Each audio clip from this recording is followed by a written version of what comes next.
like we're going He comes in, he's through. like, I'm in casual mode. I'm like, I don't care. I'm All right, it's 6:30. We'll go ahead and call this meeting to order. We do a roll call. Christian. Here. Jeske. Here. Bowles. Here. Oster. Here. Souter. Whittington. Here. Halliday. All right, thank you. If you would, please join me in pledging allegiance. I pledge allegiance to the flag of the United States of America and to the republic for which it stands, one nation, under God, indivisible, with liberty and justice for all. Thank you, everybody. For the first time, officially, the mission statement of this board is to develop lifelong learners through high-quality instruction, meaningful engagement, and community collaboration. Looking for a motion and a support to approve the agenda as presented.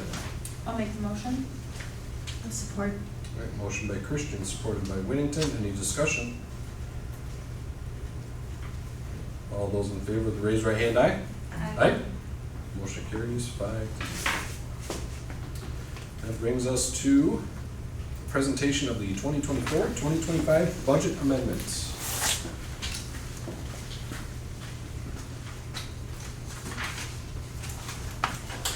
Okay. All right, this is our final budget amendment for the 24-25 school year. The first one that I'm going to talk about is the general fund budget.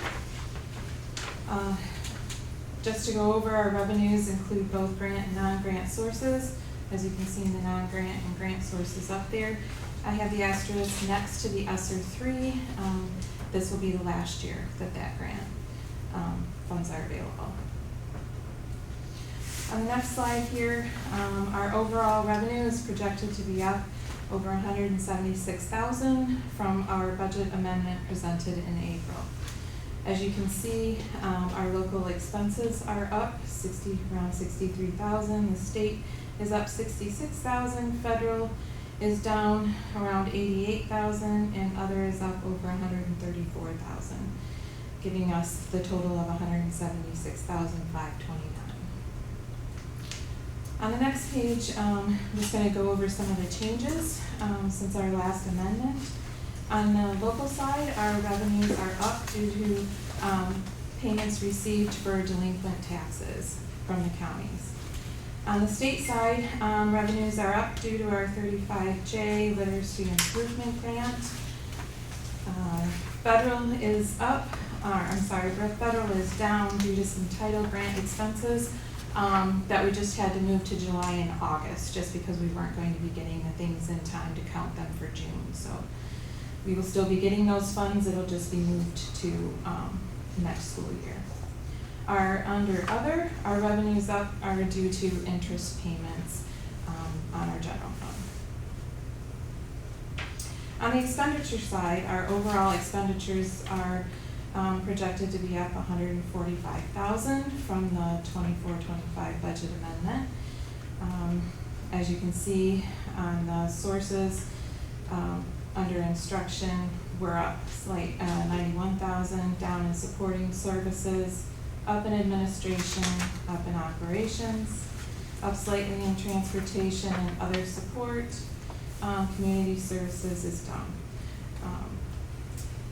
On the next page is just going to explanations of those changes. Our increases in instruction are due to the finalization of some grant funding that we received through Title and Section 107.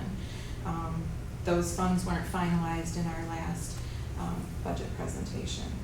Under support services, we have a decrease, and that is due to our social work leaving before the end of the school year.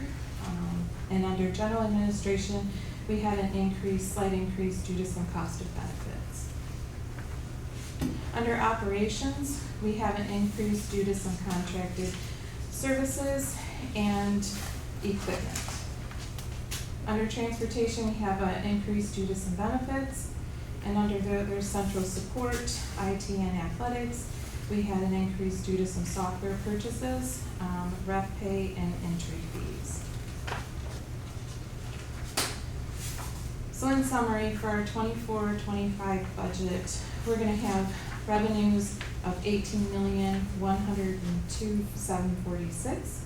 Our total expenditures are gonna be $17,847,465, giving us revenue over expenditures of $255,281. Our fund balance as of July 1st was $6,454,39. This gives us a projected fund balance of $6,705,720, and a percentage of fund balance of 37.6%. And on this slide, it's just giving you a chart of where we have been and where we are currently. Does anybody have any questions on the general fund budget? This is the time of the year when we go over all of the funds, and so I did hand out a packet to everyone. And on the first page, well, first was the presentation, and then on your second would have been the general fund, which we already went over. The next one will be the food service budget. So on our amended budget for the food service, the total revenue is projected to be $1,030,767. Our expenditures are projected to be $1,164,654. That gives us expenses over revenue of -$133,887. Our beginning fund balance was $459,304. Our ending fund balance is projected to be $325,417. Does anybody have any questions on the food service budget? And just to let you know, the -$133,887 is just from replacement chairs and things that we bought for the high school. And we don't have any of that for the upcoming year, but we do want to be cognizant of our ending fund balance, just so that we're not over and having to. Are we close to needing to spend that down? No, not this year, so, yeah, we're projected in a good spot right now. All right, the next one is going to be our, I think it's the debt service. Is that your next one on there? The debt service, we have revenues of $517,064. We have expenditures of $522,950, giving us a negative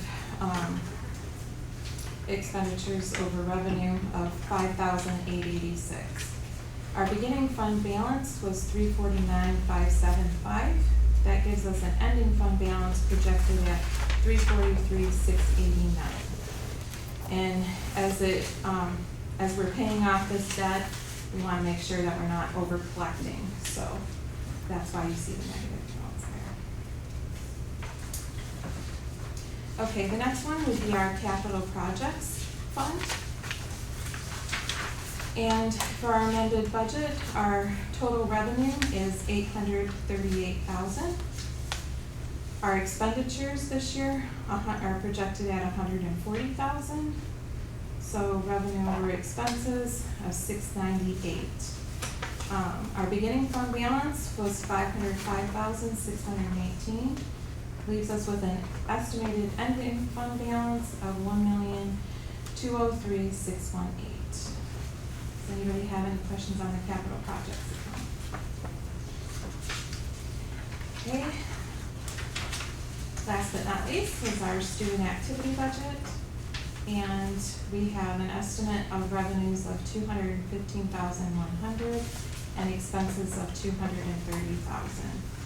Revenue over expenses gives us a negative $14,900. They had a beginning fund balance of $190,070, giving an estimated fund balance of $175,170. Any questions on the student activity budget?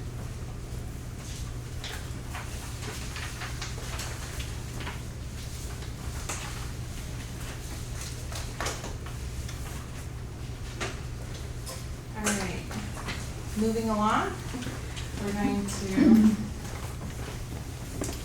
talk about the 2025-26 budget. This will be the proposed budget for next year.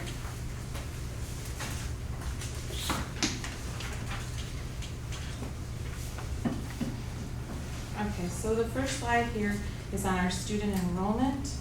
I wanted to point out that this is the count for, it's our fall count general ed. We are projecting a 45 student loss. That would give us 1,005 students. All right, on the next slide, we have the state aid. We are looking at projecting that we are going to get the $10,000 per student. That would give us an increase of $392 per student.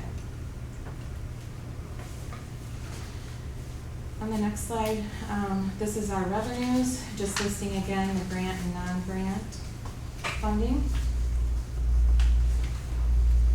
And this slide here, just it's a pie chart, just giving you an idea of where all the money, where our money comes from. As you can see, our local piece of the pie is the largest piece at 68%. Second is the state funding, which is 20%. Third is the federal funding at 9%, and then other funding is at 3%. So an overview of the revenue. Our overall revenue is projected to be down $2,328,334 from the 24-25 final budget amendment. As you can see, our local sources are up, state and federal and other are down.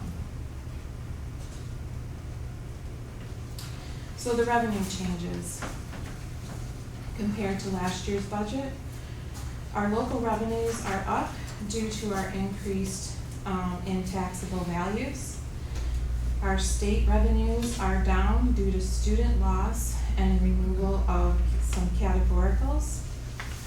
I wanted to let you know that did remove $62,000 worth of small categoricals. And then also I removed one-time categoricals that we received last year, which were mostly ORS and our reduced UAL payments. And those combined were over $600,000 when we count the ORS money that we were getting one-time funds.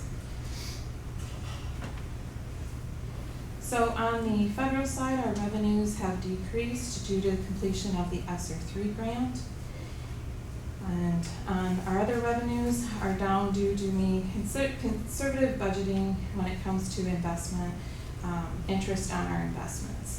I just didn't want to count on the money that we received this year, just in case things do change. So I tried to be very conservative with that. On the next slide, just to see how money is spent. On instruction, it's 53% of our expenses. Supporting services are 11%. Administration is 12%. Operations is 10%. Transportation is 7%. Other central support is 5%. Community service is 0.5%. And other financing uses is 0.4%. So for our expenditure side, our overall expenditures are projected to be down $1,980,952 from our final budget amendment in 24-25. As you can see, instruction is down, so our supporting services, administration, operations, transportation, other central support, community service, and also fund modifications, which means just transferring to capital projects. So on the expenditure changes, our instruction decrease is the reduction in staff. Our administration decrease is the removal of our bargaining and strategic planning cost. Those are one-time costs that we will not be moving over. Operations decrease is the completion of the ESSER projects. Again, one-time expenditures. On the transportation, I have a decrease. This year, we do not have in the budget a purchase, any kind of a bus purchase. And then on our fund modifications, we do not have in this budget a transfer to capital projects. So in summary, for our 25-26 proposed budget, we have total revenues of $15,774,412. Total expenditures of $15,866,513, giving us a subtotal of a negative $92,101. And our fund balance, our projected fund balance as of July 1 would be $6,705,720, giving us a projected fund balance of $6,613,619. And our percentage of fund balance would be 41.7. I do want to explain that the increase in the percentage is just due to because of our number on the total expenditures is less. So that, changes the percentage, so just to make that clear. And then again, our chart showing us where we've been and where we are. The two in blue are projected. Okay, that is the general fund budget for 25-26. Does anyone have any questions? I don't have a question, but I'll make a comment. First, as always, it's been a pleasure budgeting. I appreciate conservative budgeting. I appreciate the way you look at it. You have made sure that we put in a pretty large projected loss. You've also chosen the smallest number that is being talked about in Lansing for per pupil funding. The others are like 10,008, 10,017, 10,025, or even 12,000 per kid. So going in at 10 is definitely wise. And we know last year we saw an 8.1% increase in our local, taxable revenues. You're projecting a little bit under what we're hearing should be around 6 this year. So there should be more taxable values coming in. Overall, I believe the revenues will be a little rosier, but I appreciate what you're doing. And each time as we go through the year, as you've been doing this good work, we've seen that, a little bit of improvement as the year progresses. So thank you for doing it that way again. All right, and so we do still have four more funds to go over. So the next one that we're going to discuss would be the food service budget. So for the 25-26 school year, revenues are estimated at $1,070,790. Expenditures are estimated at $1,021,558, giving us revenue over expenses of $49,232. With a beginning estimated fund balance of $325,417, that gives us an estimated fund balance ending at $374,649. Any questions on the food service budget? The next one will be the debt service budget. We have estimated revenues coming in at $390,000, total expenses of $519,150, giving us expenses over revenues of negative $129,150. With a estimated beginning fund balance of $343,689, that gives us an ending fund balance of $214,539. Any questions on the debt service budget? The next budget will be the capital projects fund. We are looking at revenues coming in of $18,000.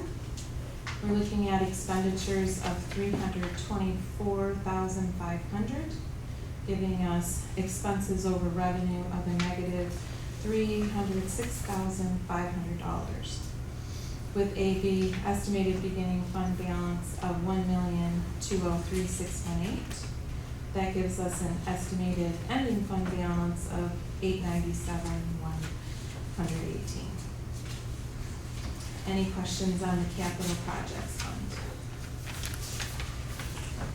Okay, our last one, the student activity budget. We are looking at estimated revenues of $220,000, estimated expenses of $220,000, with a prior year fund balance estimated at $175,170. It would give them an ending fund balance of $175,170. Any questions? That's all I have. Any questions for Leanna? All right, hearing none from the board, that brings us to the public participation for the budget hearing. Does anybody in the audience have any comments or questions on the budgets?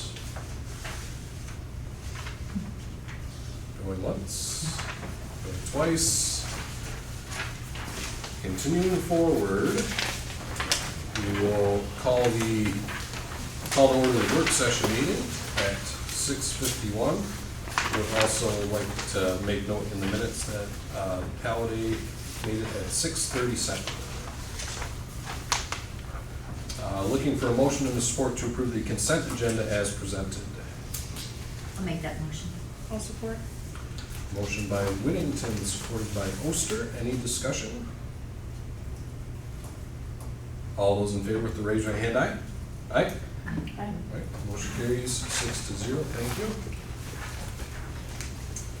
And we'll go over to Ben for student and staff recognition. All right. First, I want to give a big shout out and a thank you to our custodial, our maintenance, our mechanics, everybody in the bus garage, our secretaries, everybody who's working in the heat. We've kicked off our summer of maintenance and painting and grounds and bus work in some unprecedented heat. I feel like I'm back in North Carolina with this heat and humidity. So thanks to everybody who's suffering through it. Also a big shout out to our entire instructional team of teachers, interventionists, support staff, secretaries, everybody teaching and guiding our students this year. That's been another tremendous year. And finally, a big shout out to Jeff, Alicia, and Heidi for their excellent work leading their schools. We've had really another great year, many things to celebrate. And on that note, with many things to celebrate, I'm now going to turn it over to them. You all get to draw straws who goes first for their end of the year celebratory presentation. Who's up, Alicia? Yeah. All right.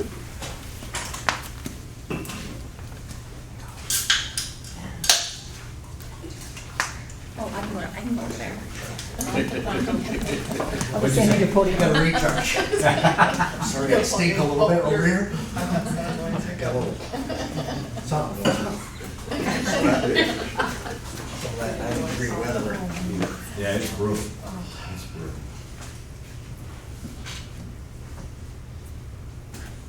Anybody has something, Deb? Look at Ray Bush. Thanks for having us, present to you guys and share our celebrations. I can see it just fine. Nobody wants to get I know. For your own safety. So a shout out to the Jeske family for our Bobcat with the celebration hat and the bear. We Nice. celebrate all the great things. So this is going to be something that you continue to see as we present to you. So this is just our MyKit goals for the district, and just as a reminder, we have those 3 goal areas. Goal 1 is the English language arts, and underneath each one, you can see the target for each building, the junior, senior high, Collins, and then community ed. And then goal 2 for math, the same thing falls underneath there. And then the goal 3, which is well-rounded, which has attendance and decrease in behavior referrals by student and by referral. So then from the district MyKit, we go down into the building level. And so our building MyKit goals, again, for Collins Elementary are the ELA. And so that is to increase MSTEP by 5%. Math is to increase MSTEP by 4% annually. And then well-rounded is to decrease chronically absent. This is a district one, the well-rounded, by 5% annually, and then the behavior referrals by 4%. So as we continue to go down into the building level, you'll see under ELA, like what we have been doing evidence-based practices. And so for ELA, we've been working on increasing comprehension through citing text evidence. And what we've also done within the building level is we have 3 different leadership teams from that. So our ELA leadership team, our math leadership team, and then our well-rounded leadership team. And the math leadership team has been working on really focusing on that tier 1 instruction and just ensuring that at tier 1, we are dedicating the amount of time that your math says we need to for our instruction. And then we focus on early essential practices for mathematics 1 and 2 to support that work. For well-rounded, what are we doing for attendance? And to reduce that chronically absenteeism is we are celebrating students, giving classroom incentives and individual incentives for those kiddos. And then our well-rounded leadership team also was focusing on reteaching hallway expectations. So from that, then we'll go into some glows and some highlights from that. So for math NWEA, our K-6 medium growth from fall to spring is at the 75th percentile. The achievement percentile increased from the 34th to the 49th from fall to spring. Our ELA for K-6 medium growth from fall to spring was at the 50th percentile, and then the achievement percentile increased from the 39th to the 42nd from fall to spring. And the next category there is the ELA intervention. So that's a number you want to see to continue to decrease. And so when we think about ELA interventions, that's those foundational skills for reading. In first grade in the spring, when we ended the year, we had 48% of our students still needing a little bit of support there. In second grade, 22%. And then as you can see, as we're getting into older grades, it's looking great. Third grade, we only had 5% of students still needing ELA interventions on those foundational skills. Fourth grade was at 4%. And the fifth grade was at 1%. So those are all great numbers you want to see. And then other celebrations around academic glows is that number corner implementation. So when I presented in February, we talked a little bit about that too. But that's in addition to their Eureka Math Tier 1 instruction. It's another 15 minutes on math fluency that our students are getting every day in every K-5 classroom. We talked in February about a new ELA curriculum, and since then, our committee has selected Bookworm, and the board has approved that as our new ELA curriculum going into next year, so we're super excited about that implementation. And then in the spring, we also continued with our after-school STEAM and Lexia tutoring programs, and we're really excited about the growth that we saw from those, the involvement we had from our kiddos, and moving into next year, we have a plan to do that for longer periods of time. So this isn't new from February because the new school index isn't out yet for this year, but just to remind you, what we're seeing are that, this is like that school report card. So from 21 to 22, down to 22, 23, 23, 24, we're seeing some great gains overall for the elementary building. Those are some new pictures of kiddos though. And then again, this is just a reminder too, that the percent of students on track to reach or maintain proficiency within 3 years has increased to 100% from 86.35%. Academic Paw Pride, and so we recognize our students for academic excellence 3 times a year as a building, and so these are some kiddos that enjoyed popsicles on the playground for trimester 3. There's upper L, lower L kids there, and then a student of the month. So we recognize our students of the month. Every month, every teacher selects a student. Behavior glows. So thinking about that MyKIP goal of reducing the behavior referrals and by student and by referral. And so our major behavior referrals have decreased by 3% this year. So we're on track to meeting that goal. And behavior Paw Pride, similar to academic Paw Pride, but these students we recognize throughout the year. Mrs. Salyers, our behavior coach, works alongside with the classroom teachers to select students who have followed our school-wide expectations of being responsible, respectful, safe, and engaged. And those kiddos get to work with Mrs. Salyers, and you can see in the pictures here, making some crafts and just having some fun for a small portion of their day. We also continue to recognize students with green and white tickets at Collins, and so the green tickets are our 200 Club board there, and they have a chance to be a winner in that board. But again, they're recognized for being responsible, respectful, safe, and engaged. And our white ticket winners get a name in the drawing, and Miss Dawn calls them each morning. Attendance glows. So again, that's the other portion of that well-rounded goal that we had. And so at Collins, we recognize monthly attendance, trimester rewards, and then we also had some perfect attendance this year. So you'll see in that top picture, we have Mr. Smith and Mrs. Peshek, who both had perfect attendance all year long. So that was sent to Cheryl, hopefully that'll be in the reorder. And then we had 3 students, 2 fifth graders and 1 first grader, who also had perfect attendance all year long. Outstanding. Outstanding, yes. And the other pictures are just class rewards where they had pizza. They are the trimester rewards over there and the other ones with their certificates. And so we're continuing to maintain 91% average daily attendance. And we have reduced our chronically absent students by 5% this year. Family engagement glows. And so this spring we had 2 additional family engagement nights. The one on the left is we had a nature preserve come in and do some demonstrations with our kiddos. And then on the right was a reading slam night. And so we partnered with the public library. You can see Kyle Stevens up there, Laura Peshek from Friends of Collins. And then the Roscommon Literacy Foundation, we had Michelle Ewald there, another one of her representatives. And so our parents got to do a lot of make and take it stuff for summer learning. Mrs. Garvin and Mrs. Gross also presented. You can see on the table there's a ton of books. We were trying to get books in all the kids' hands, and we fed them dinner as well. So we had a great turnout. Shared leadership. So again, that quote, you can't be great without the greatness of others. So what does the shared leadership look like in the elementary building? So starting with that MyKIP, the district level, we have 2 staff members in addition to myself who are part of that MyKIP team, and then we bring it down to the building leadership team. And so on the left is a picture of our building leadership team. We have 12 members on that from different grade levels and different positions within the building.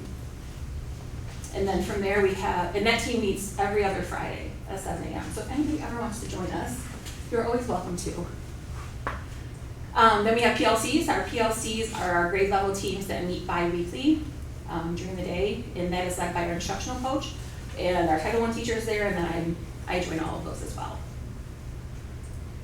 If you recall, our staff meetings are refocused, so we don't just come together for one staff meeting. Our staff meetings once a month are broken down into those leadership teams, so math leadership, ELA leadership, and well-rounded leadership, and every staff member in our building is on one of those teams.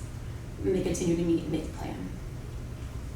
And something exciting that happened at Collins this spring was Mesa Learning Lab. So we had 4 teachers volunteer for that, and they're on the bottom left picture there. Leslie Greer, Amy Stimmick, Jennifer Edinburgh, and Calvin Hissall. They volunteered to have, we had 40 representatives, educators from across the state of Michigan who visited Collins Elementary, and 10 of them went into each of their classrooms to observe Number Corner. And they then got to go to Lakeside in the afternoon.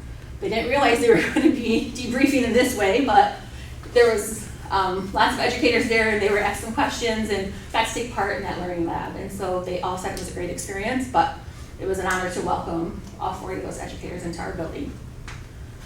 You'll also notice those other 3 pictures at the end of your staff meeting. Each of our leadership teams presented on the work that they were doing and what our plans are for next year.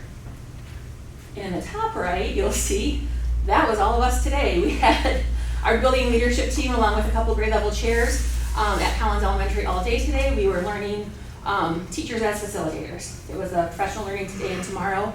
As we're sharing that leadership and they're facilitating more with their colleagues, it's just giving them some more tools in their tool belt. Student partnerships. We had lots of student partnerships this year as we partnered with the junior senior high and some of their organizations. So NHS students on there reading with kids, teacher cadets. They even came over, brought Santa over to visit our kids. And so our students really enjoyed it. And I believe, the students of the junior senior high. My daughter's in one of those, and I know she enjoyed being a part of that too. And then our community partnerships, so this is very similar to what you saw in February. There's an updated picture of Chauncey there doing his rock presentation in 4th grade. That's in Mr. Hissong's classroom, but he visited all of our 4th grade classrooms, so we always appreciate that. And then the AmeriCorps Seniors Program, that's a foster grandparent program. We did have 1 foster grandparent at Collins this year, and she was in our 2nd grade classroom every day. So great program. And we'll just end with our Together We Can. We got a staff picture on the last day of school in our t-shirts that they received at Staff Appreciation Week. So go Collins, super proud of the work that we're doing, sharing that leadership and really working together with us to support our kiddos and our families. Any questions? Thank you. Thank you. Good stuff. You guys look so full of energy. That looks like the first day of school. No.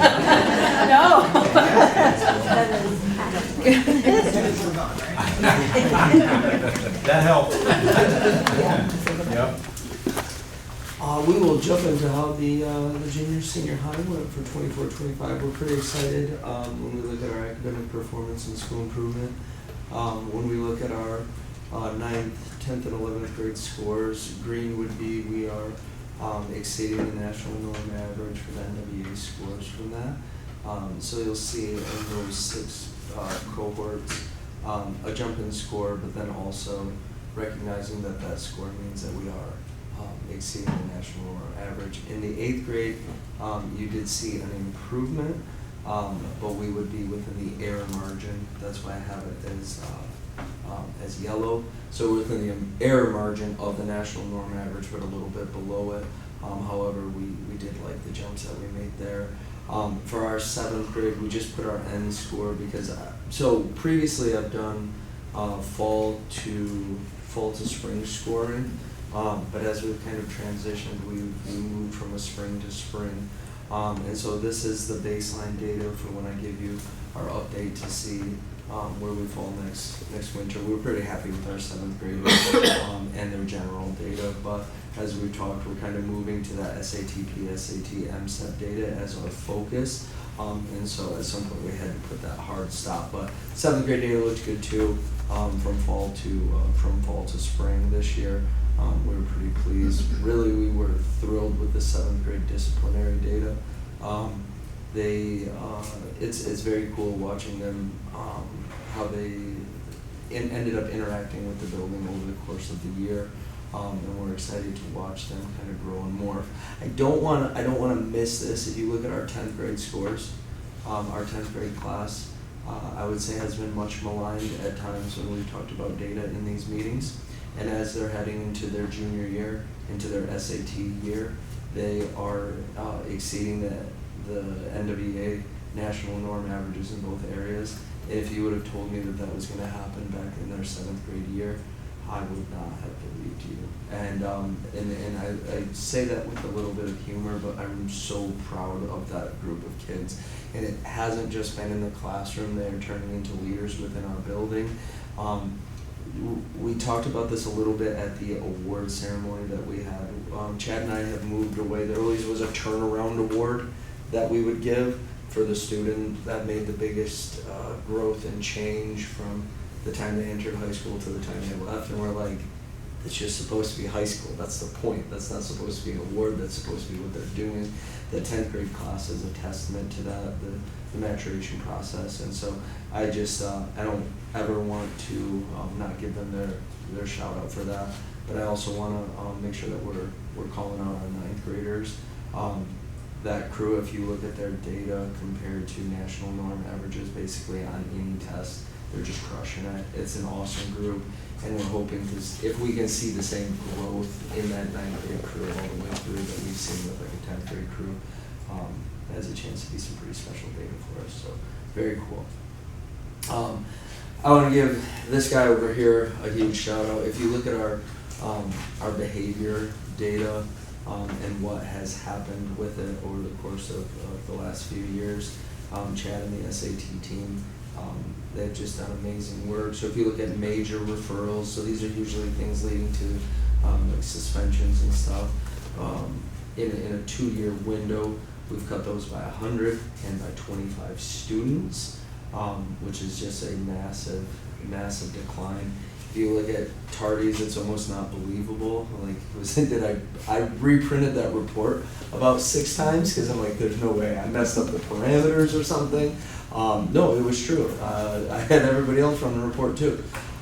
So if you look back in 2022, 2023, we had 1,145 referrals. That was before we had Skyward automatically assigning those tardies. So it fell to the classroom teacher. And so not every referral got put in because they'd be like, all right, we're going to work with you on this. There's an exception there. And we're like, no, we've got to get accurate data. So then last year we had 2,120 tardy referrals from 277 students. This year we had 599 from 131 students. It's a testament to Chad. It's also a testament to these things. Yes. So if you come into our Yes. building during the day, you'll see Donna and Dale and Chad, occasionally me, not as much as I want to, but you'll see up to 4 or 5 of us wheeling these things through the hallway, getting kids to where they need to be. It's also been great from a standpoint of creating relationships with kids. If you look at skipping, it's been even better, right? And so I think a lot of this is it's the early intervention of it. The kid doesn't have the opportunity to see the open exit, right? Because there's somebody always there, and so instead of making the poor choice, they're making the correct choice. But when you look at the targeting skipping thing, it's just been outstanding. Additionally, if you look at physical referrals, we had 36 incidents that would qualify as like whether it was a fight or mostly 7th graders pushing each other during basketball games at lunch. All of that is to say the schools, we have a safe school, and that's been the thing that we've been most focused on. Was kids have to be safe if they're going to learn. They have to feel like the building that they're coming to is set up for success, and we feel really good about what that data is showing. Chad and I were talking about this. We were like, do we even put this data down? Because is it going to get better? I feel like we're at maintenance when it comes to the behavioral climate and culture in the building. We're not tackling things like apathy, right? Academic apathy, and kids being motivated to take on initiatives within the district. Those student leadership pieces, it's not anymore where we're having conversations about how do you conduct yourselves. And so we're excited to see if that's going to have the academic impact that we want it to have. So going back to the student leadership initiative, if you look at the bottom left, that's our outgoing senior class. So cool what they did at the end of the year, digging up those rocks and really speaking to the history of Oakland Community Schools. That was very special. As that group's exiting, I just wanted to make sure that we highlighted them because they were a really amazing class for us, and I think that they were the ones who made student leadership really relevant lately in a lot of different ways, in a lot of different manners, in a lot of different pockets of our school. They really promoted kids taking the lead on tasks, and it's starting to permeate throughout the other student groups. Up in the top right, if you look, our Peer Link program ended up petitioning to gain Unified Champion School status. So basically what this is saying is we value peer-to-peer programming with students with disabilities and our quote-unquote model students, and then we do a physical activity centered around that. And so they go and they do multiple field trips throughout the year and multiple parties throughout the year, and many of them are athletic based, and so through Special Olympics they have now recognized us as a Unified Champion School. And so that, as a former special educator, is obviously near and dear to my heart. Kudos to Ms. Monaco, but also kudos to the students. I can't tell you how many times the student enters that class thinking that they're going to teach their peers something, and then they walk out of it saying, I learned a lot about empathy and those things. So I did not want to miss that shout out because it's one of my favorite stories of the year, frankly. I've also included our links to our news page and our live feed because there's no shortage of awesome things that are happening, and we try to get as much of it as we can on the Facebook as it presents itself. Spring athletics recap. Chad, you want to take this one? I'm just joking, but anyway, track, we had 5 state qualifiers, multiple podium athletes in the Highland Conference. For middle school track, our numbers doubled from last year, and we had a 2nd place conference finish. We literally lost to McBain on the last race of the year. That's how close that boys group was to winning the conference title. As McBain runs the 2-mile exceptionally well, and so they were able to overtake us in the last race. But just what a performance it was by those kids. Shout out to Coach Livingstone and Coach Grinch. Cool vibes around that group. They also had multiple mega stars contestants. There's like mega stars and then ultra stars and then superstar. I don't know, there's so many stars afterwards. We just have so many kids. I have no idea what any of it means, but it was cool. Baseball, near and dear to me because my son played this year, but we had a full JV season for the first time in at least 5 seasons. It was very cool for our boys to get 20 plus games. And then our varsity boys ended up winning pre-districts and got to advance in the tournament before dropping, but a solid season for them. Softball had their most wins in a 10 plus season span. And so they were a lot of fun to watch too. I would be at my kids' game, and not all of our games went well, and so my tension would veer, and there's a lot of good softball being played. Our golf team continues to be just outstanding, multiple tournament medalists, both individually and as a team, and they had all conference and all region accolades that went to multiple athletes. Coach Lyons completed her first year with our girls soccer team. It was amazing to see the energy and excitement from that group as the season ended. We were really thrilled to watch them finally get their dues by beating Oscoda the game right before district play. We're pretty excited as we head into the fall. Coach Winkler's kicking off a volleyball camp here in the next coming weeks. Coach Bigby is coming back. Coach Bigby was an assistant coach for us. He's now coming back to be our head football coach. The kids are excited. The meeting was nothing but good vibes. I think they like the familiar face. So fall sports, we've got a lot of exciting stuff. They just redid or getting ready to redo the cross country track or whatever you call it. Sorry, I'm not a cross country guy, although my kid's running it next year, but it looks like they're going to do some modifications to our cross country course. I do want to give a completely unsolicited shout out to our JV boys. They finished second in the Myers Summer State Games yesterday in Grand Rapids, and so that was a pretty awesome. Coach Van Houston was down there coaching them up, and they got a silver medal out of it. It's some pretty good basketball. So the state of athletics is outstanding. Just a big ups to Mr. Moore. When you look at the percentage of athletes that we have in our athletic department now compared to when he took over, I know he's got bigger fish to fry now, but what an accomplishment to see half of our students, performing the way that they do on those teams and the pride that it's bringing to the community. And so looking forward to the fall, but we have a busy summer to close out first. 5-year curriculum goals accomplished. If you look, TCI, My Perspective, Habitudes, all of those. I don't want to get kind of too much into curriculum because I'm over it at this point, but we do have curriculum committees coming in August to sit down and scroll through all the new books, get our pacing and alignment and everything together.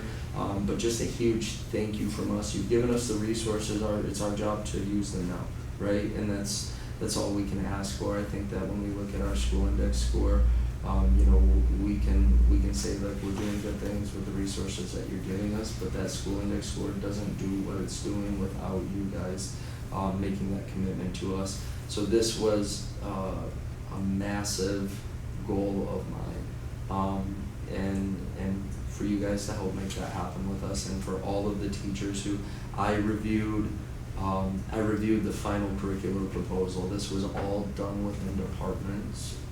Those teachers did it on their own time as a committee. I think that they made outstanding choices, and we're excited to see the fruits of that work. So our pillars, changes and successes. First thing, we do as a percentage roster the most kids at the core ATIC currently, and so those numbers just came out. We are sending kids en masse to CTC programs, which I'm excited about. I love college, I love my time in college, but I also don't believe that college is for everyone. And so being able to give alternative pathways for students, our students are telling us there's a real need for that, and then they are rostering at core and Wexford Missaukee accordingly. You guys met that gentleman on the top right, that's Mr. Kuchek. He will be our new music director. Mr. Baker gave him the seal of approval, as did basically every student that interacted with him those 2 days that he was on campus. He's gonna be on campus Friday, ready and rearing to go now that Phil's, had time to kind of close things out. So we're really excited to see what he's gonna do with the music program. He's gonna be right across the hall from Christina DeVos, who we hired last year. She has brought back ceramic art. She applied for a grant for $4,200 and received it, and so we were able to buy a brand new kiln, which George and his crew will be installing this summer.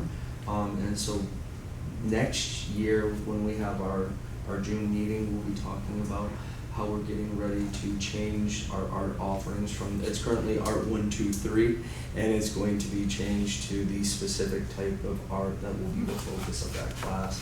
And so Ms. DeVos has brought back galleries and art shows and things like that, and now she's looking to completely change the curriculum. She's got a lot of energy, a lot of excitement to do it, but fortunately for us, it's not her first rodeo with creating brand new curriculum, because that was the anchor piece that really sold us on bringing her to Houghton Lake. So we're excited to see that. If you look at what's going on with our new STEM website, you can now go to the Houghton Lake High School STEM website, and you can put in orders for tumblers and mugs and banners and all sorts of good stuff. So Dave has set that up.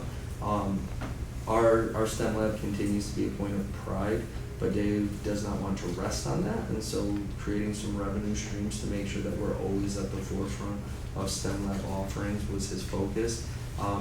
That commitment that we guys have made to Thrillshare and K-12 media is what has allowed Dave to make this website. So it's again, I just say thank you guys for allocating those resources. Without having K-12 media and Thrillshare, we would not be able to have the ability for Dave to just jump on, and his students are literally making this website with him.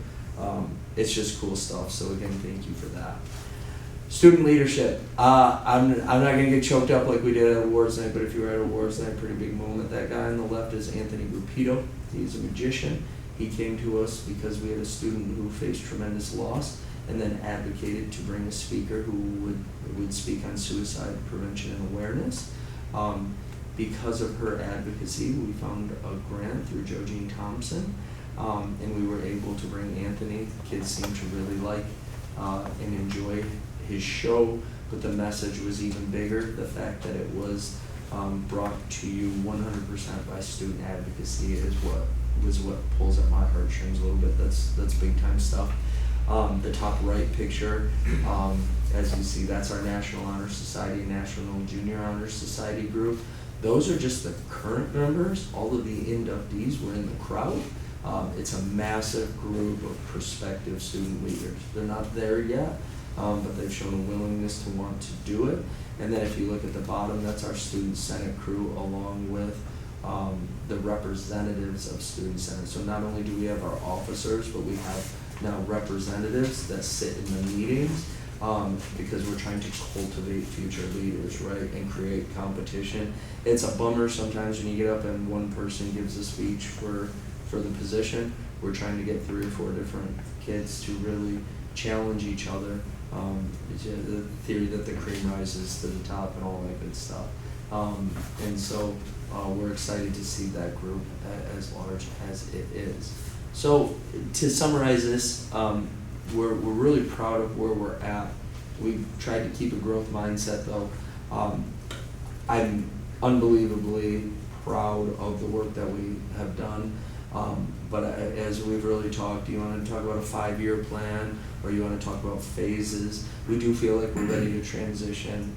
The first 5-year plan, we're at the end of 4 years, but we feel like we're ready to transition to the next plan or the next phase.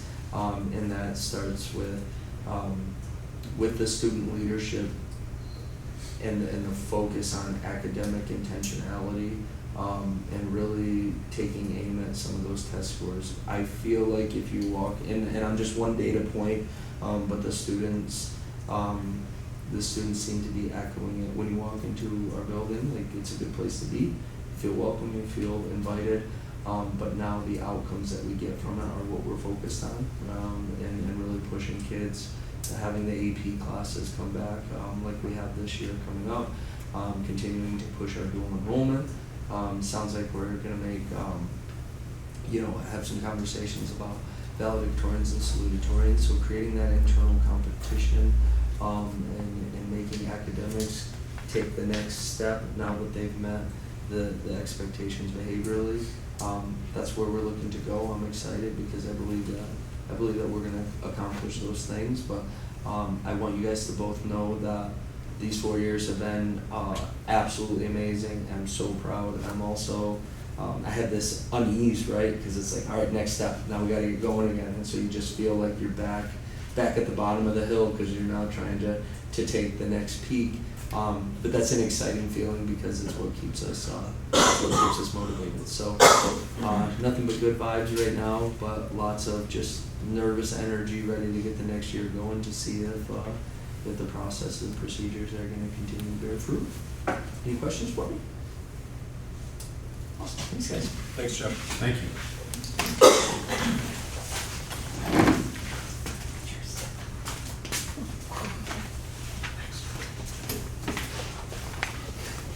Go ahead and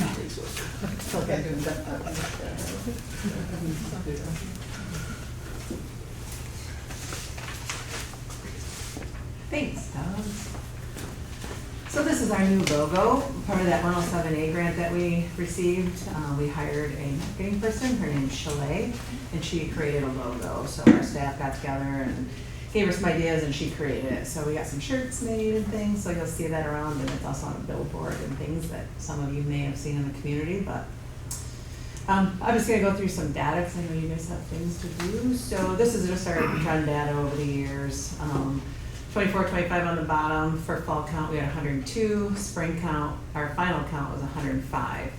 I questioned Ben if I should put on the head count at the bottom. We did lose 12 students, so when I presented to you last time, we had about 117. So we're serving 117 kids, but unfortunately, working with the at-risk population, you don't always get funding because kids don't always hold themselves accountable to the level that we would like to. So just to let you know, our numbers, we serve more than we actually get the count on, which is true in most areas, but just wanted to give you a little update on our count. So we've been maintaining our count, which is helpful for, supporting all students and getting them through. And this is just the alternative. I didn't put the adults, which I should have probably, but just thought of it. So we'll go to the next slide. So this is our Edgenuity. I've kept it in this beautiful orange sheet just so you can go through it. This is a summary of the year. Instead of doing second semester, I just did the year. We've used 443 seats of Edgenuity, and we've had 430 of them be completed. So we've only lost 13 classes, which is pretty big for at-risk students. They get that one class at a time, which they can work at their own pace. So we're like a giant 504 in our building, so they can have extended time, and it's helpful for a lot of kids. That's what mostly the kids come and say, I just want one class at a time. So that is a helpful thing. So our completion rate was 96%. Our overall average grade was 82.95. Our actual grade was 76.5. So, and it got blurred in when I was trying to fit it in a page. So you don't get to see all what the green, blue, and yellow dots stand for, but you get the premise of it.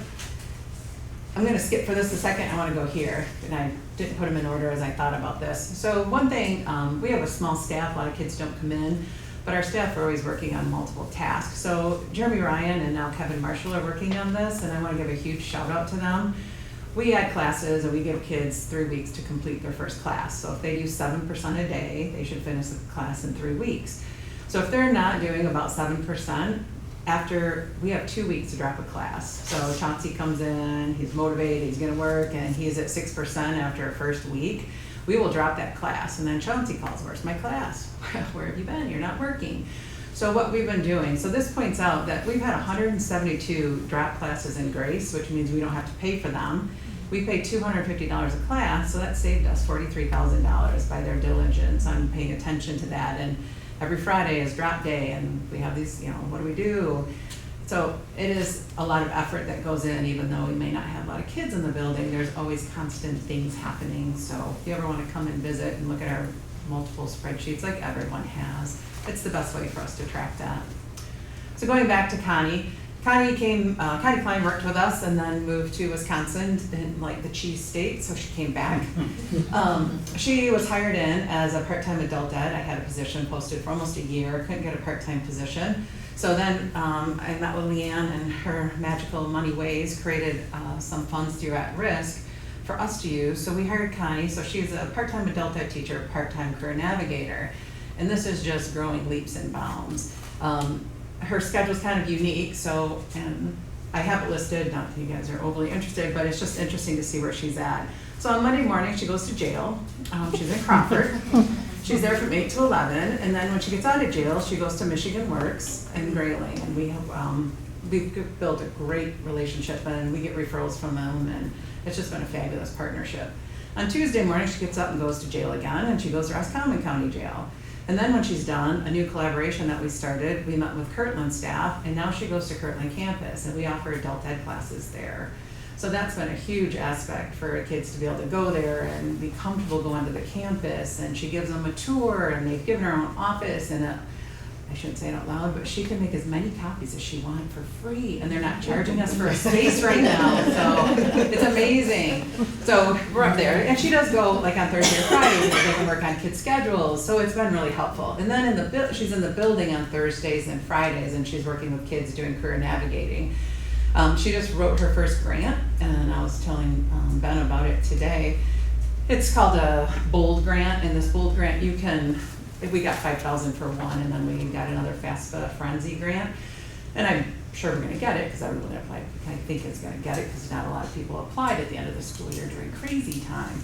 But we're gonna have 2 FAFSA nights coming up, and we're gonna invite other students from from the high school if they're interested. But during those nights, if they show up through this grant, they're gonna get $50. If they apply for college, they're gonna get $50. Everyone's name that comes to either of the FAFSA nights, each night for both of the parties, we're gonna put their names in a drawing so they can get a free computer or a laptop. Then, if they do that and apply for college, they get $50. This is all through grants, not us. It's not district funded. Leanne was nicely going over. But then if they go and they get all of this, if they attend the first day of class and they come back and report that they went to class, then they get $100. So it's just trying to encourage kids to go to school. And then Connie's there walking with them side by side. And the other thing that's extremely helpful is, remember I talked about CLEP testing? Sounds like a bad name, I know, but. So it's testing out of college courses. And we were one of the recipients, one of 8 in the state of Michigan that, they approached us about being a CLEP testing center. We've had one student take a CLEP course, and then she has to take her test yet, and if she passes it, then she's gonna get credit in a world studies class, or she'll get 3 college credits for doing that. The upside of that through this CLEP grant is every time any of the staff help fill out financial aid or apply for college, we get money. So Connie's worked with 9 students, sitting with them side by side, filling out FAFSA, doing financial aid, and applying to Kirtland, and so we're gonna get an extra $3,100 just for her working with them. So it is helping kids feel more comfortable, and it's not just kids, it is adults too. So the position is doing wonders, and she came on in February, so she hasn't been there long and is already making great connections. And so anyone wanting to go to Kirtland will be up there on Monday. I think we're gonna switch it, but the 2 days around.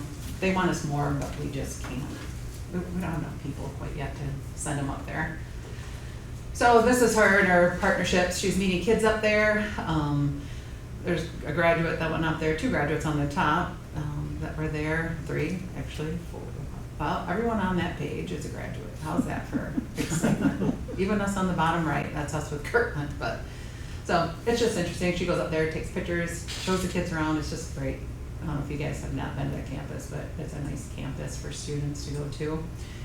So we had our first graduate. We've been in Crawford Correctional Facility for less than a month. We started in October, or less than a year, excuse me, not a month. We started in October.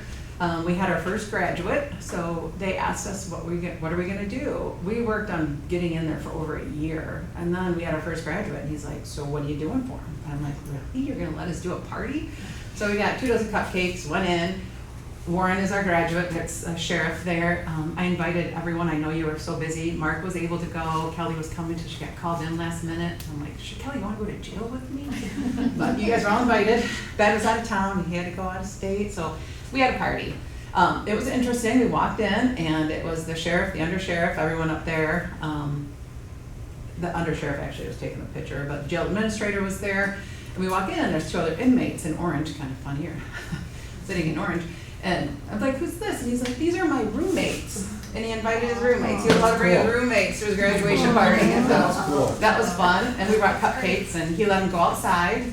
And I probably shouldn't say this, but it's kind of funny. We were all walking outside. He's like, you go outside, get a picture taken outside. And then one guy, like the jail administrator stopped. He's like, wait, one of us should probably get a gun. We're taking inmates outside. So he stopped, let us go out, took a picture.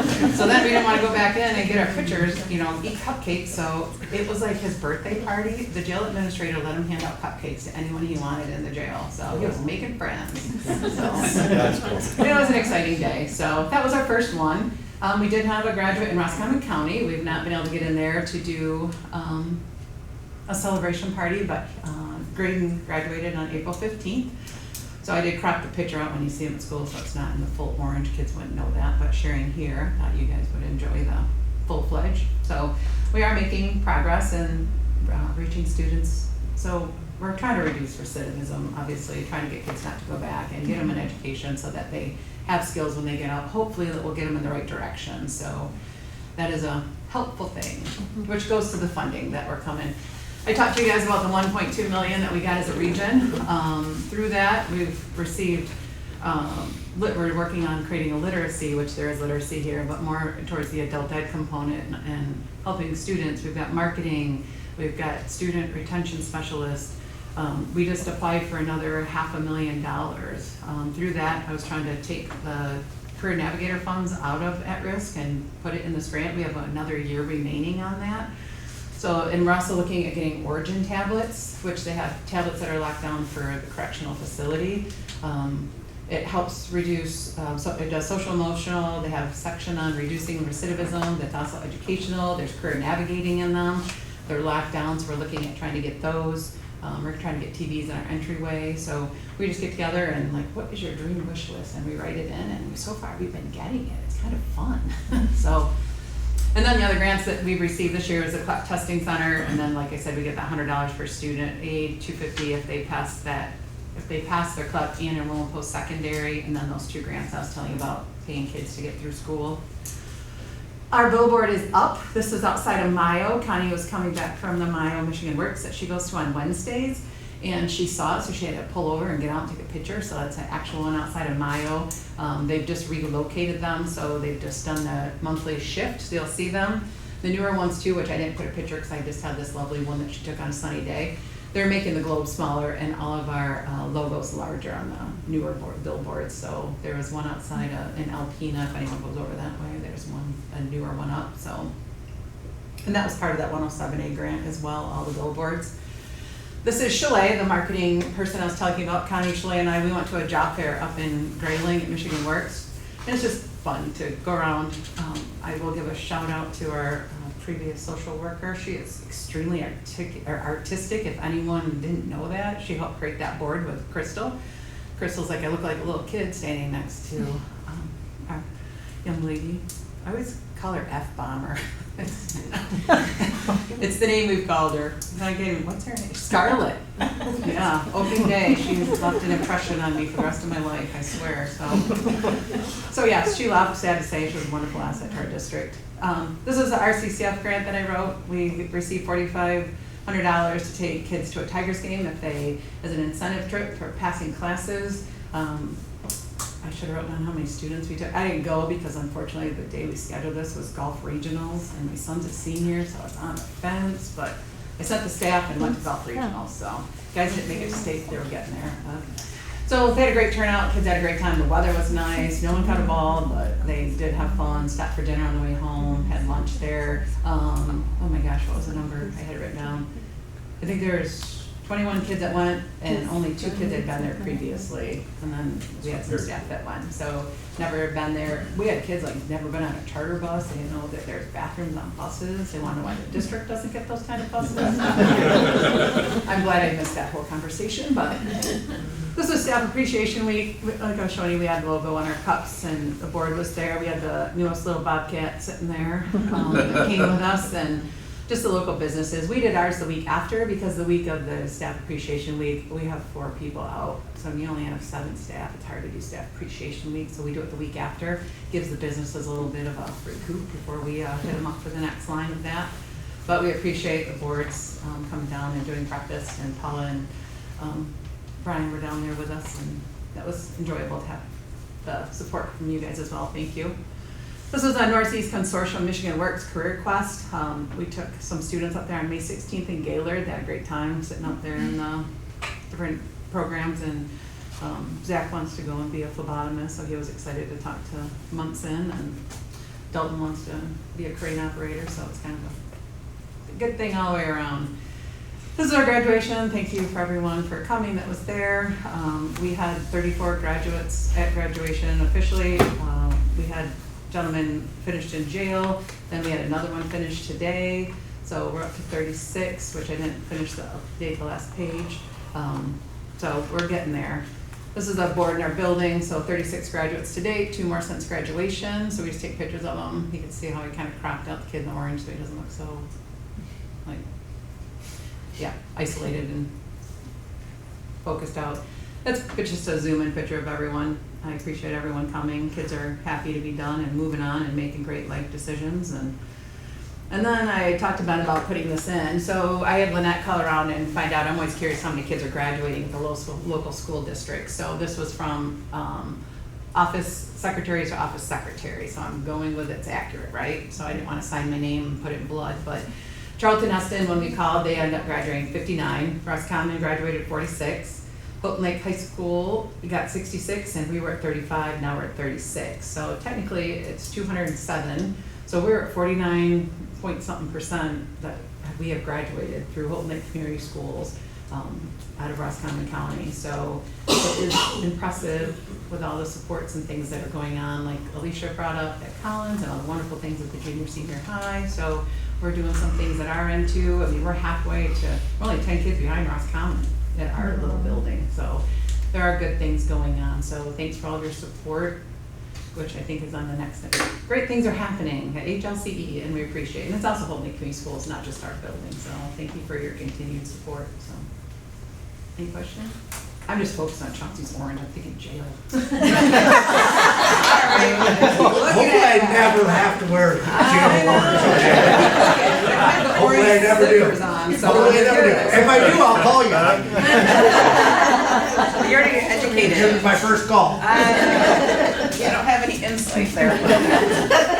Heidi, thank you. Thank you again for all the creativity and the grant writing, and you know, when it takes a rare staff to work at Community Ed. You've assembled that group. You know, it's an eclectic group. It's small but mighty. And when you look at Connie's schedule and you think about how many things they're doing, nobody does one thing, you know, in the day. Nobody just teaches English or whatever. So, you know, just her schedule and the example of the jails and, you know, going to meet Michigan Works folks and How many people get to Kirkland. say they go to jail for work? That's my favorite thing. Twice in 1 week. That's pretty good. Yeah. Like, Jeremy, you go to jail today? Because he goes into jail to do GED testing. So he's like, I'm not going to jail today. I'm going tomorrow. Okay. Get it. What are you doing? I appreciate that outreach. That's awesome, and just to see that grow, that's gonna be very important for our community. So, thank you.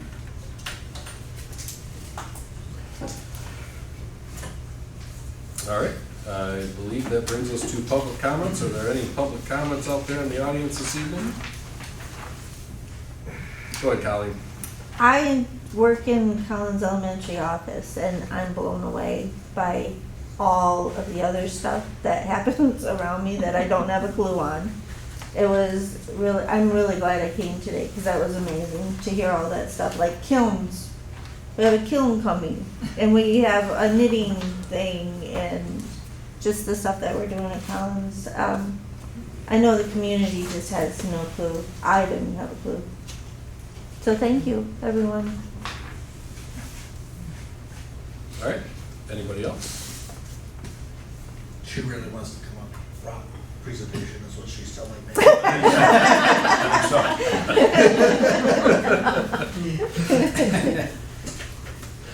All right, that brings us to reports. We got the superintendent reports. Thank you. Summer school is up and running. We just started week 2. Last week they were here for 4 days. Big thanks to Jenny, Kathy, Kat Mucklow, Dennis Miowski. So far they've been in the building helping our kids. We've had 20 students working on credit recovery, and in the first week they've recovered 13 lost credits. So well done for 1 week's work and 5 weeks to go. So they're rock and roll.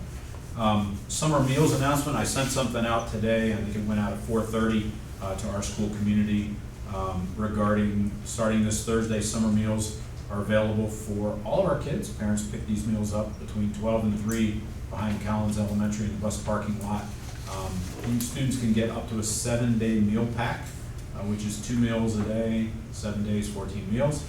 But if you are a student who's in summer school, and you're here, let's say 4 days of summer school, they deduct those 4 days of meals out, and so that student will get 3-day meal pack for Friday, Saturday, Sunday. So by law, the food service folks can only serve one kid 1 set of meals a day, so they can't double up. So they're doing a nice job working with summer school staff to communicate that out, and you know, we're looking forward to supporting all of our kids. So that'll be once a week, starting this Thursday through August 21st. We and every other district, and Leanna kind of alluded to this, we're still waiting on the final budget for school aid funding coming out of Lansing. A lot of conversation, a lot of messaging, MESA, MASSP, MAISA, AASA, like literally every organization is, you know, sending letters, talking to their elected officials, urging the completion of this process, because the earlier they do that and do a nice job, the more certain we will be about our fall. Headley rollback, here we go again. So this is kind of something we might remember from 3 or 4 years ago when we learned about the Headley rollback that happened then. So what's happening now is we just were notified that as a result of the Headley rollback, and that's that difference between that tax rate increase and you know, some other factors under the operational law. Our operational millage will be rolling back from 18 mils to 17.803 for this summer's tax collection. So that reduction from the max we can collect, what we normally do every year, will cost us about $118,000 in lost tax revenue. That is one reason one of Leanna's slides there was looking a little bit flat, even though we're projecting that to be overridden by the 6% increase in taxable values. This is the second time this has happened in the last 5 years. Last time we ran a Headley hedge of 1 mil, and we were able to get that passed, and thanks to our voters for that. That then took us from what was 17.58 mils back up to the full 18, which we're allowed to levy by law. And then since then, it's crept down a little bit and a little bit and a little bit, and that extra piece above the 18 has kept us whole. Now that we're dropping under the 18, it's time to do that again. So we will see that on the agenda later on. After speaking to PFM, our bond counsel, and our bond attorney at Troon, they both recommended that the district considers running the Headley hedge of 2 mils this November. Based on their calculation, they believe that this will carry us through the remainder of the 25-29 operational millage. So it will suffice and be sufficient to buffer any projected rollbacks that may happen over the next 5 years, which will allow us to stay steady levying the 18. Related to this, a few months ago, Roscommon Township Clerk Carrie Moburn contacted me to let me know that they need to run something on the ballot for this November, and she said, are we planning on it? At the time we weren't definitive, now we are. And so the good news is we will partner with them. We will be able to share this election cost. And so looking forward to getting that done. Once that's official after the action items tonight, I'll be messaging about this to include all of our social media, putting ads in the resorter, mass emails, other communications to our parents and the community. So looking forward to getting that going. And that is my superintendent update. Okay, any questions on the superintendent report from the board? Hearing none, we'll move into action items. Action item A is the final amendment of the 2024-2025 budget. Looking for a motion and a support to approve the amended 2024-2025 budget resolution of the general fund with revenues of $18,102,746 and expenditures of $17,847,465. Food service budget with revenues of $1,030,767 and expenditures of $1,164,654. Debt service fund budget with revenues of $517,064 and expenditures of $522,950. Capital improvements, capital project service fund budget with revenues of $838,000 and expenditures of $140,000. And student activities fund budget with revenues of $215,100 and expenditures of $230,000. I'll make the motion. Support. Motion by Christian, supported by Bowles. Any discussion? Hearing none, can we do a roll call vote, please? Oster, Yes. Bowles, Yes. Chesky, Yes. Christian, Yes. Souter, Whittington, Yes. Halliday. Yes. Okay, thank you. Motion carries 6-0.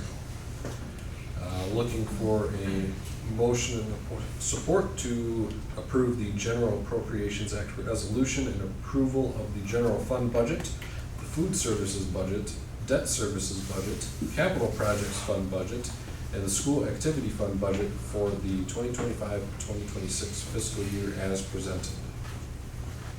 I'll make that motion. Support.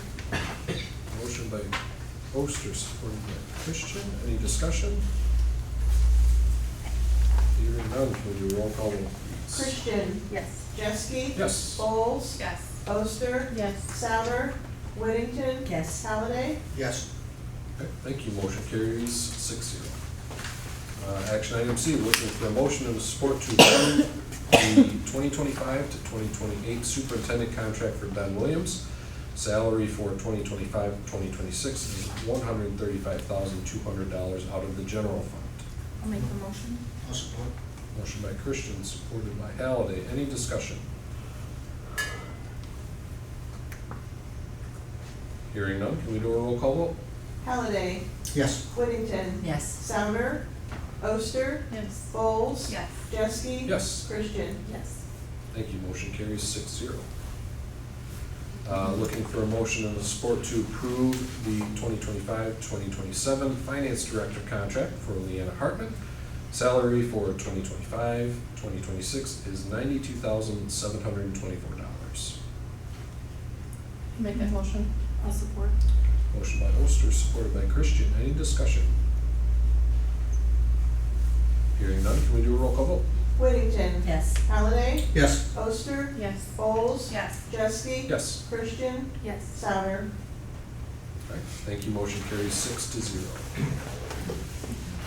Looking for a motion and a support to approve the 2025-2027 junior senior high school principal contract for Jeff Goodwin. Salary for 2025 to 2026 is $104,387. I'll make the motion.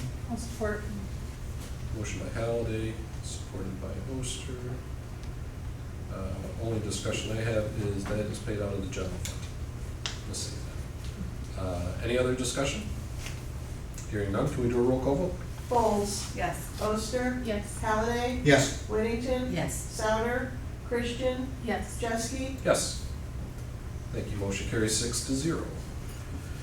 Looking for a motion and a support to approve the 2025-2027 Community Education Principal Contract for Heidi Palatka. Salary for 2025-2026 is $90,906. And is paid out of general fund, section 107 Adult Education Grant Funds. I'll make the motion. Support. That got motion by Christian and supported by Whittington. Any discussion? Hearing none, can we do a roll call vote? Halliday, Yes. Whittington, Yes. Souter, Christian, Yes. Chesky. Yes. Bowles. Yes. Oster. Yes. Thank you, motion carries 6-0. Looking for a motion and a support to approve the 2025 to 2027 Collins Elementary School Principal Contract for Alicia Thompson. Salary for 2025-2026 school year is $103,427 paid out of the general fund. I'll make the motion. Support. Motion by Christian, supported by Bowles. Any discussion? Hearing none, can we do a roll call vote, please? Whittington, Yes. Souter, Christian, Yes. Jeske. Yes. Bowles. Yes. Oster. Yes. Halliday. Yes. Thank you, motion carries 6-0. Looking for a motion and a support to approve the 2025 to 2027 junior senior high school assistant principal contract for Chad Watson. Salary for $99,135 out of the general fund. That's for 2025-2026. Make that motion. I'll support. Motion by Whittington, supported by Oster. Any discussion? Hearing none, can we do a roll call vote, please? Halliday, Yes. Whittington, Yes. Souter, Christian, Yes. Oster. Yes. Bowles. Yes. Jeske. Yes. Thank you. Motion carries 6-0. Looking for a motion and a support to approve the 2025-2027 Collins Elementary School Assistant Principal Contract for Cheryl Plate. Salary for 2025-2026 is $93,259 paid out of the general fund. Make the motion. Support. All right, this is a motion by Halliday, supported by Bowles. Any discussion? Hearing none, can we do a roll call vote? Oster. Yes. Bowles. Yes. Jeske. Yes. Christian, Yes. Souter, Whittington, Yes. Halliday. Yes.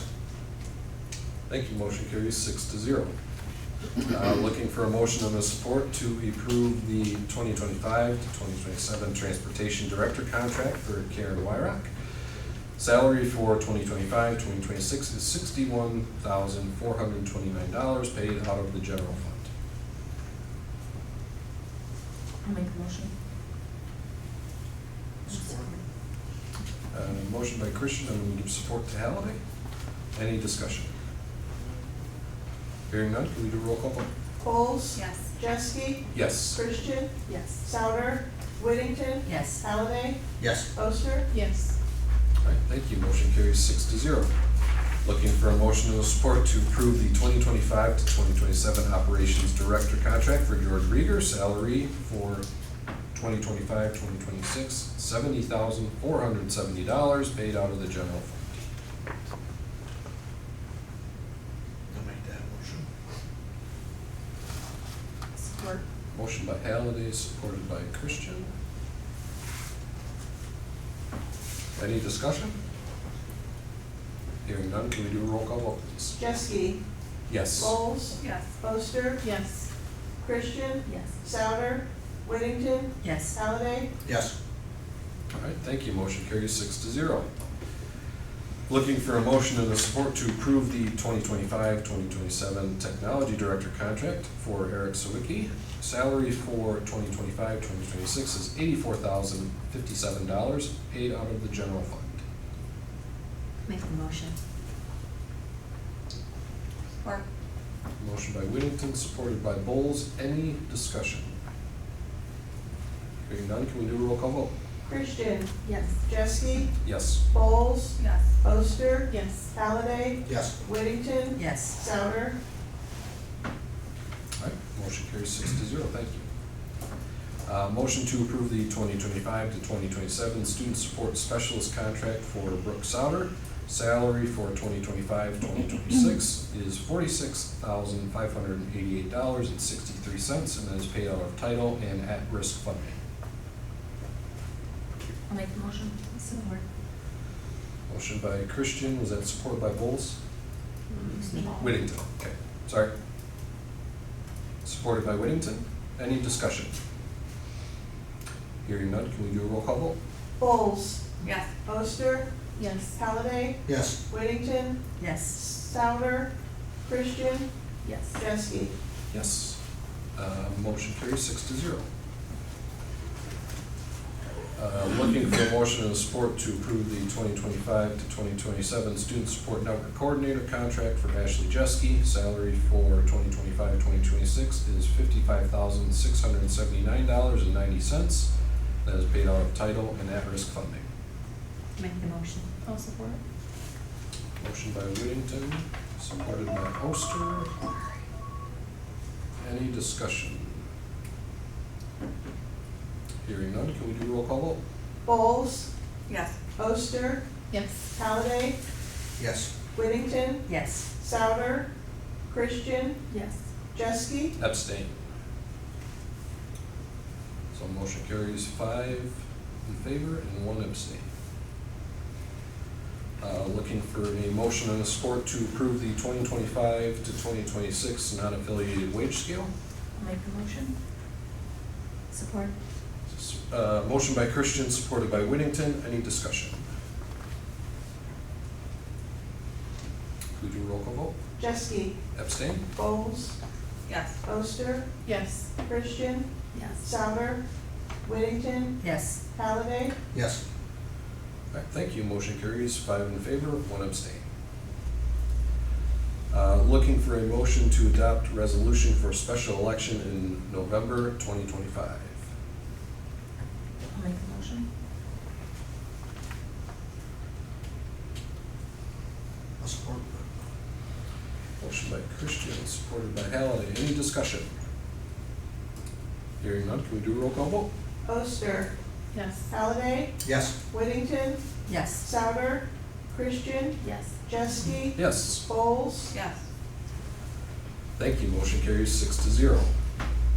Looking for a motion and a support to approve Raymond quote for a 3-year extension. $26,000 to $28,250 per year paid out of the general fund. I'll make the motion.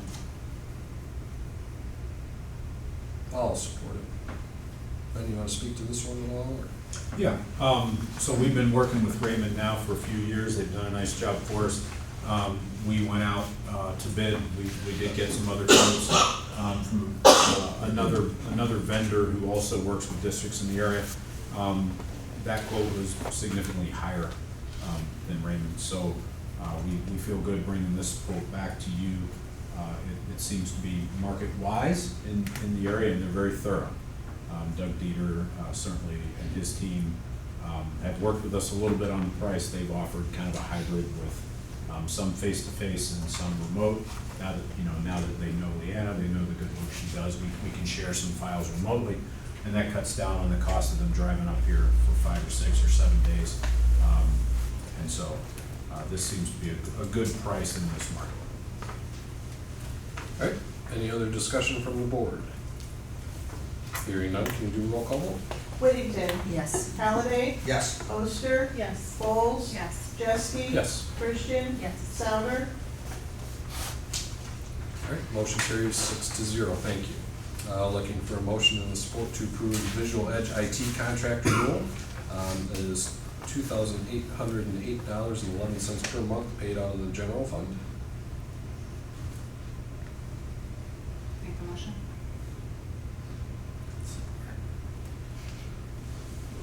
Motion by Bowles, supported by Christian. Any discussion? Hearing none, can we do a roll call vote? Halliday, Yes. Whittington, Yes. Souter, Christian, Yes. Jeske, Yes. Bowles, Yes. Oster, Yes. All right, thank you. Motion carries 6-0. Looking for a motion and a support to approve Imagine Learning Odyssey Wear quote in the amount of $17,875 paid out of at-risk funds. I'll make the motion. Support. Motion by Christian. Who was support on that one? Whittington. Paula, thank you. Motion, support by Whittington. Any discussion? Hearing none, can we do a roll call vote? Whittington, Yes. Christian, Yes. Jeske, Yes. Bowles, Yes. Oster, Yes. Halliday. Yes. All right. Looking for a motion and support to approve Imagine Learning IS quote for the amount of $17,040 paid out of at-risk. I'll make the motion. Support. Motion by Whittington, supported by Bowles. Any discussion? Hearing none, can we do a roll call vote? Christian, Yes. Jeske, Yes. Bowles, Yes. Oster, Yes. Souter, Whittington, Yes. Halliday, Yes. All right, thank you. Motion carries 6-0. Any discussion this evening? All right. Nothing else. We are adjourned at 8:05. Thanks, everybody. Thank you, everybody. Wraps up. A fantastic year. Good stuff.